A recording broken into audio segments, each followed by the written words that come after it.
We've got much more to learn before it becomes standard of care, and we've got to figure out how to pay for it. The most important conversations in oncology don't happen at the podium.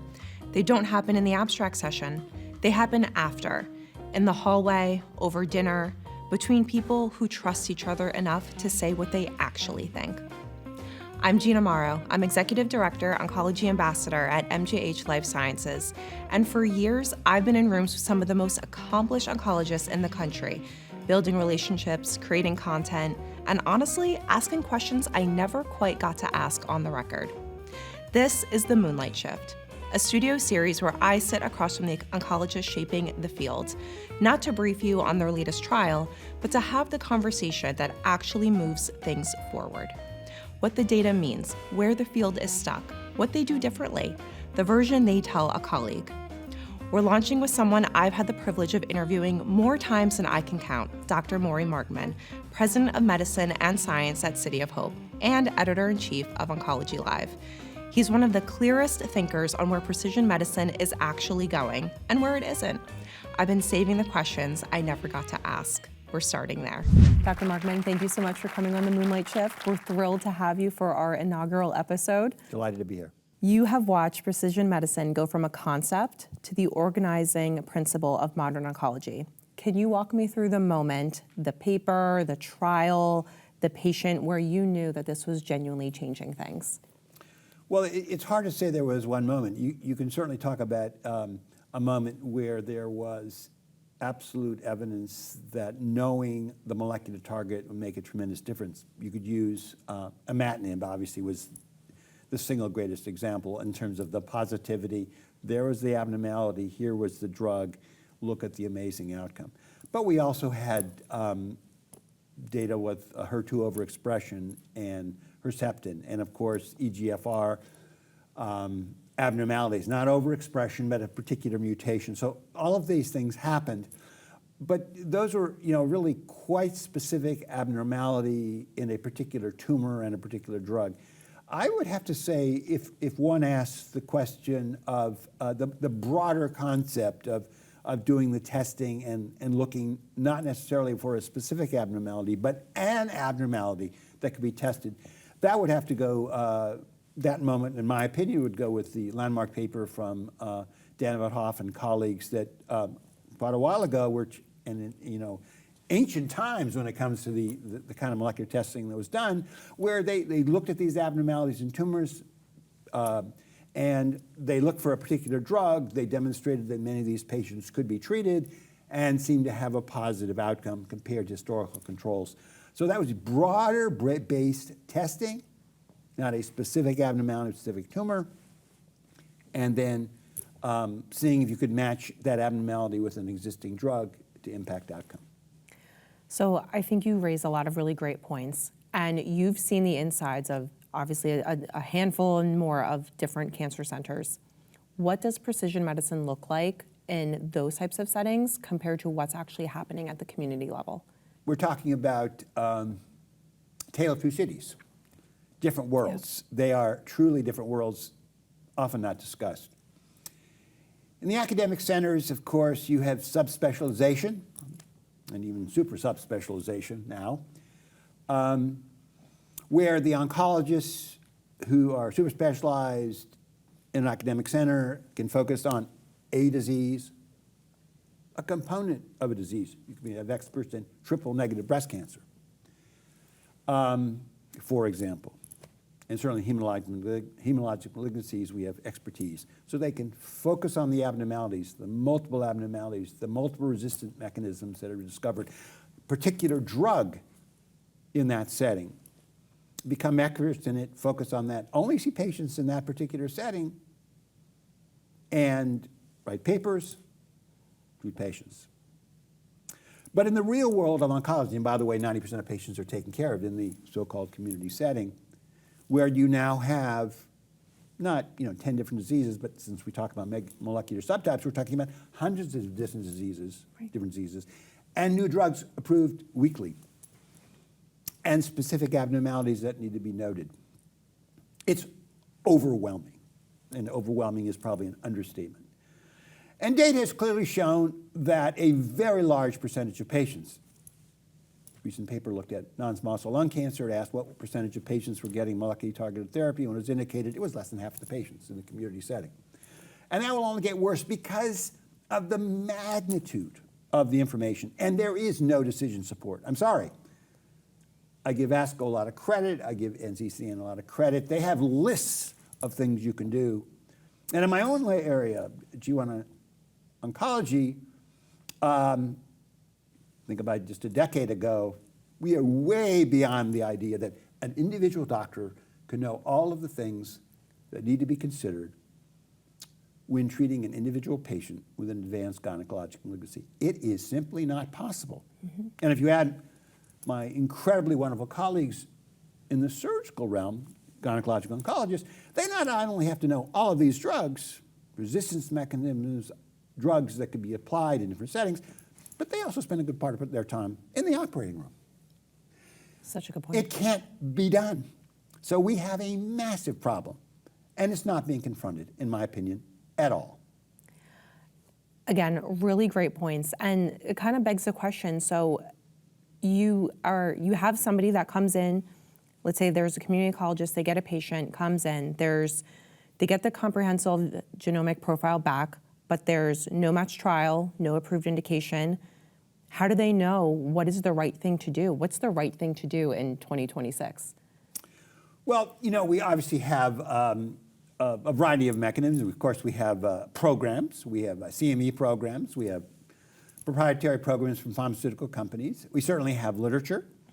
We actually have a variety of proprietary platforms, which I probably shouldn't discuss in this program because obviously it's not meant to be supporting any particular group here. But we do have programs now that doctors can look at online to help them. All of this is helpful, but the basis of the information that is out there doesn't help with that individual patient seeing today. So, for example, platinum-resistant ovarian cancer, 4, 5, 6 different options, all approved and some not approved. You're seeing a patient today. The patient had a myocardial infarction a year ago, has a little bit of renal insufficiency, has baseline hearing problems for some reason, even had a little bit of COPD. Which drug do you try? What are the side effects, potential side effects? And the question of sequencing. I'm just pointing out the problems because there aren't answers. So you do the best you can do. You might talk to your colleagues. You might even call, have a tumor, your local tumor board. Right. And then, of course, it's your own experience. I've used this drug, I've used these drugs, they seem to make sense. And then, of course, you always talk to the patient because you know the side effects the patient might have already experienced, assuming they've had prior therapy. That's going to be helpful in deciding what the next drug might be. You talk to the patient and their family, often, most of the time actually, included. These are the potential side effects to be encountered, anticipated to be encountered. This is what you've had before. This is the amount of time and effort that might go into this. And of course, there's always the giant in the room. What will the insurance company pay for? What about co-pays?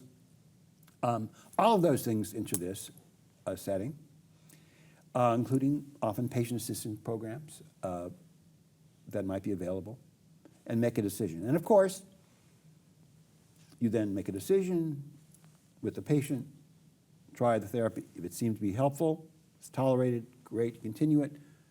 If it's not tolerated, you might modify the dose, you might stop, and then try something else. But the point is, we don't know the best way of treating, often, with the options available.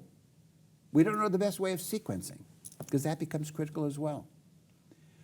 And all of this information should be available, or if it's not available today, we should be able to get that information quickly.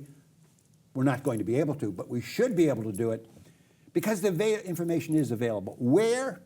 In the vast world of the electronic medical record. We have enormous amounts of data, but it's locked up in electronic medical records. For patient privacy, that's critical, but also people want to control the data. But if we could get that data safely We could look at hundreds of questions, sequencing, side effects, what about the comorbidities, what impact is there? We could gather this information nationally or even internationally to be able to help the next patient that comes in to be seen by a particular doctor with a particular disease, with particular comorbidities, medications they may be taking today or tomorrow. You're so right. And two things. I'm so glad that you brought up the comorbidities, because I think that's something that isn't top of mind always, and it should be, because patients very well may have all of these other extenuating circumstances going on along with themselves, along with the cancer diagnosis. Two, I feel like this translates very nicely into my next question is, with the trajectory of precision medicine, what do you think is something that perhaps the public is reluctant to say, but is very true at the moment? Well, I think there is another giant in the room. I refer to giants in the room, is cost. We talk about these wonderful drugs, and I may emphasize it.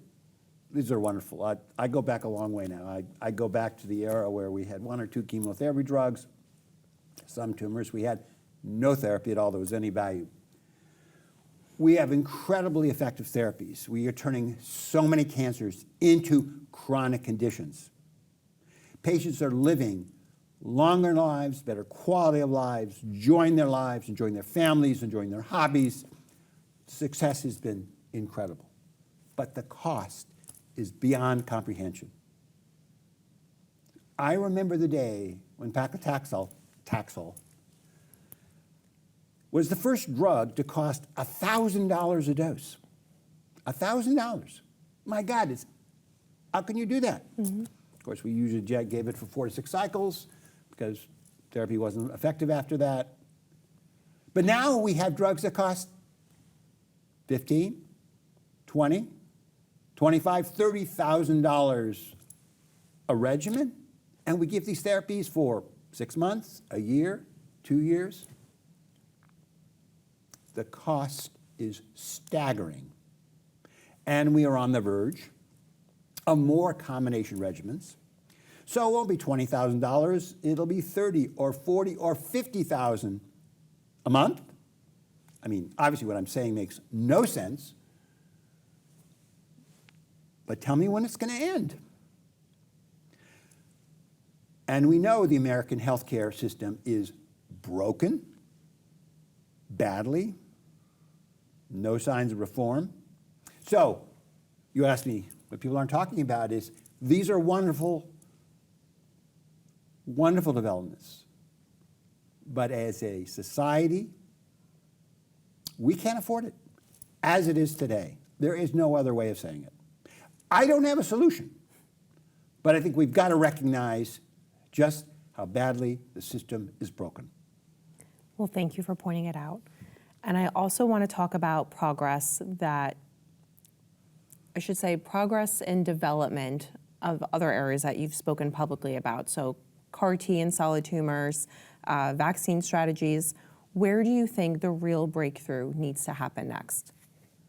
Well, I think, obviously, I think precision medicine applies to all of what you're describing, because it's not just a vaccine for colon cancer. It's going to be related to what we learn about driving molecular abnormalities and resistance mechanisms, and that'll be specific to specific situations. This universal cancer vaccine, which I get it, it's not going to happen from the point of view of anything we know about biology today. But we will be, in fact, able to develop these strategies. I think vaccination strategies make sense. They're incredibly complicated to develop and prove the benefits, because where they'll work is in the earlier settings, the prevention strategies, the prevention of resistance, harder to demonstrate benefit in large trials, and the time. CAR T as a global platform, I think, is incredibly exciting, because it's actually utilizing the immune system, manipulating the immune system. Clearly, within the hematologic malignancies, there's been transformations of a number of diseases based upon the ability to find the appropriate antigens to attack. That has not been the case in solid tumors, not that for lack of trying. it is hard to believe that there will not be reasonable advances in this area. Of course, I said that 5 years ago, but still, with that work that's going on, with the incredible efforts, successful efforts in understanding the biology of cancers and of resistance mechanisms, there will be precision medicine approaches to document relevant antigens and strategies to manipulate the immune system to attack these cancers through CAR T or likely mechanisms. And of course, the giant in the room will be the solid tumor space, which is 95% of the cancers. We will also need to come up with strategies to figure out how to do this in a setting that is far less expensive than today. We simply can't be coming up with more and more strategies where the drug itself costs several $100,000 and the cost of the care doubles that. We can't afford it. How that is to be done, whether it's in the outpatient setting, more universal antigens, again, I don't have an answer to it, but that's got to be part of the equation. You can't say, we have a strategy that can prolong the lives of patients with non-small cell lung cancer if they progress on these therapies. And by the way, it's only going to cost an additional $800,000. And it's for several 100,000 patients. We can't afford that. So we've got to figure out a way of doing this in a manner that will be effective, tolerable therapy, effective therapy at a price that our society can afford. Thank you. I'm so glad that you're saying this, all of this, truly. I appreciate it. My pleasure. I want to close with one more question. And you've publicly said that decision support for oncologists is everyone's concern and nobody's responsibility. So do you think that that changes, and what would have to be true for it to change? I think this will require a fundamental change in our healthcare approach. We pay for products development, we pay for technology, but the concept of decision support is all-encompassing. It's not a product, particular product. Insurance companies, you might say, well, they should pay for things like that. But if one were to then say, yeah, but all that does is increase the cost of care because we're going to go from one drug to a next, why should I help develop this? Again, I'm talking if I was an insurance executive. So I think there has got to be a national effort, and that has to come. It's not for the government to do this. I'm not suggesting that. But somehow there's got to be a strategy whereby the approach to management, whether it's payment for care or payment for the use of drugs, is linked to optimizing the best drug to the best patient at the right time. You know, that's the phrase. But how do you pay for that? There's got to be an incentive to develop the systems, an incentive for the healthcare systems to use them, an incentive for the doctors to use them, because right now it's, let's figure out how we're going to pay for the drugs, or let's figure out how we're not going to pay for the drugs. It's not what is the best approach for an individual patient today, and it's not just keeping them out of the hospital, it's their quality of their lives, what they think is important. Maximizing opportunities to go back to work if they're at that age. Maximizing the opportunities for the person to not have a disability and have to pay for that.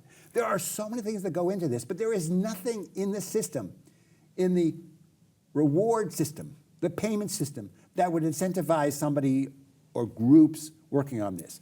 Clearly today, we can make this work. We've got, as I said, electronic medical record. We've got AI systems that can be turned on this to look at the information. And with the tens of thousands of patients receiving a variety of therapies, we know their drugs they're taking, we'll know whether they're in the hospital, we'll know when they go on to the next therapy. We have patient-reported outcomes we can look at, even require, again, as part of this. We could, over a period of time, measured in years, have an enormous database that could be available for the doctor today, seeing a particular patient today, to help make those decisions, including financial considerations of the cost of what's going on here. But no, we have no incentives to make what I'm describing. And we have laws, appropriate laws, HIPAA laws, today that would make those kinds of efforts very difficult. HIPAA is correct, we need it. But when it was developed, it was at a time where we were not thinking about the kinds of things that I'm describing today. We need to modify those rules, not to hurt patient privacy, to ensure patient privacy, but to use this anonymizing data to be able to help the next patient. I would suggest there won't be anybody that would be opposed to this if they knew their data was secure. It was used to help maybe their sister, maybe their father, maybe their mother. Again, I'm talking at high level here, but we need this to change. Otherwise, I see a future that is only going to be more complex for oncologists and their patients. You raised a lot of good points, and I'm gonna have to bring you back one day to talk about AI, because we didn't even get into that, but that is a whole nother ball game. So we're gonna play a short game. The game is called Consensus or Controversy. So I'm going to read a statement on a card. If it's consensus, then we'll move on to the next one. And if you say controversy, you have 15 seconds to say why it's a controversy, and then we'll go on to the next one. Ready? Okay. All right. Statement 1. Every patient with metastatic cancer should have comprehensive genomic profiling before their first treatment decision. Well, I think it's consensus. Not everyone will agree. We'll go with consensus. That's good. Okay. Overall survival should remain the gold standard endpoint for oncology trials, full stop. Absolutely not. And the reason is because cancer is increasingly a chronic illness. So when they're finished with a drug on a particular trial, or drugs on a particular trial, they may get, from that point on, multiple drugs and strategies, surgery, radiation. So to hold the drug treated here that might have delayed significantly time progression, to hold them accountable for what might happen over the next 2, 3, 4 years and say, oh, sorry, they didn't live longer compared to the control arm, absolutely makes no sense whatsoever. Again, in a setting where patients receive therapy, and after they receive that therapy, their survival is measured in very short time interval, which was my era, often. Absolutely overall survival should be the endpoint because not much happens.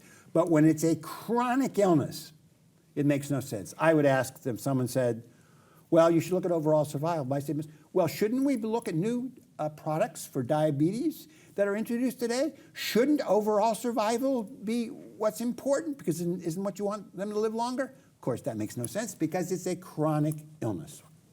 Good. Definitely more than 15 seconds, but I'll let you have that one. Sorry about that. I missed the 15 second Okay, part. that's okay. Okay, ready? But great answer. The oncology field overtreats early stage disease more than it undertreats advanced disease. I think that's pretty much of a consensus today. Good.